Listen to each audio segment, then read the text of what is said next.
Stop doing this with your MACD indicator. Do this instead. I'm currently looking here at gold, and we are on the 1 hour time frame. Throughout this video, as I have already mentioned, I will use a variety of time frames and so on and so on, just to show you guys that most of these indicators can be used on all time frames. But now, to open up the MACD indicator, you want to navigate up here to the indicators tab, and you simply search for MACD or MACD. And just as with, for example, the RSI indicator, you can see that we have a few built-in indicators, but we also have tons of different settings and strategies and so on that is built by the TradingView community. And this is actually one thing I really like about TradingView. We have such a big community in TradingView, so you can, traders help each other, they build, tools, they share tools. So it's a, I think it's the largest technical analysis community. And as I said, if you want to get TradingView Premium, I do have a special link.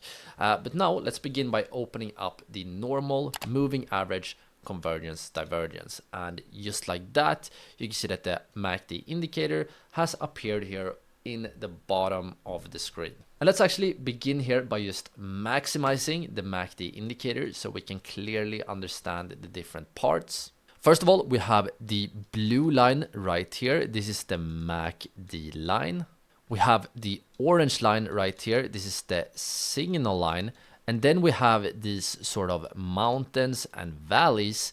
These right here are called histograms. And what you can maybe already notice, you can actually try to do this on your own. When you look at this chart, do you see any pattern between the lines and the histogram?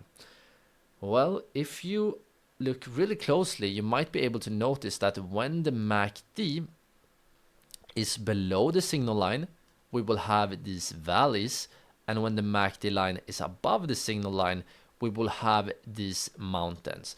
And this is basically how the MACD indicator calculates momentum. When we see, strong spikes where the MACD line is far above the signal line, we will have lots of momentum. And this right here is a little bit too, simplified. If you really want to dive super deep into the MACD indicator, I do have a full MACD trading course right here on YouTube. I will make sure to link it in the video card and the description. Make sure to save that video for a watch later if you really want to master the MACD. But for now, all you need to notice is that once again, the MACD measures momentum. So when we see strong momentum moves like right here, you will see strong and violent moves on the MACD to the upside. And when we see strong moves to the downside like right here, you will see lots of bearish momentum on the MACD. But right, so now before we take a look at how we can actually use the MACD to trade and hopefully make money, I do actually want to change a few settings. And to do this, I want to go down here to the settings tab for the MACD, and here make sure to really pay attention because we do have quite a few settings to change.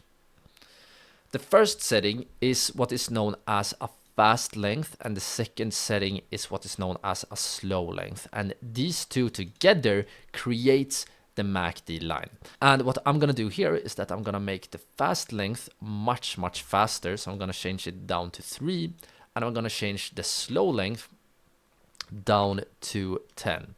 This will make the MACD much more sensitive to price movement, and that is, especially good for short-term trading. Right now we are on the 1 hour time frame, but you can use these settings, if you are day trading as well, and it can actually be useful in the longer term too. As for the source here, you can keep it at close or even use the OHLC4 divided by 4. The difference is not huge here, so I'm gonna keep it at close. As for the signal smoothing, however, we do want to change the signal smoothing to 16. We want to keep the oscillator MA type to EMA, and we want to change the signal line to SMA. These settings right here are known as the Linda-Raschke settings, and we can use these settings to find strong momentum moves and trade the pullback following these moves. So let me show you exactly how we can do this. Well, what we're looking out for after you have these settings, make sure to double check, rewind the video if you need to double check that the settings are correct. It's very important. But what we're looking out for here is that we're looking out for a strong momentum move. And to find these moves, we want the MACD line right here to be much higher than the previous peaks. So for example, we have a peak right here, we have a peak right here, we have a peak right here.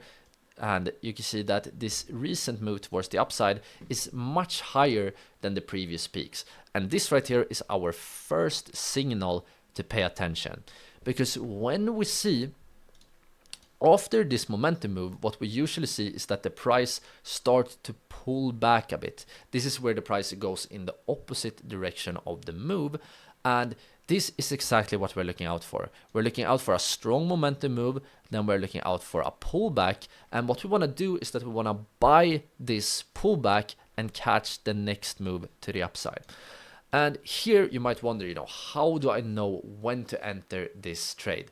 Well, there are tons of different methods, and one method is to use something called chart patterns. Another method is to use something called candlestick patterns.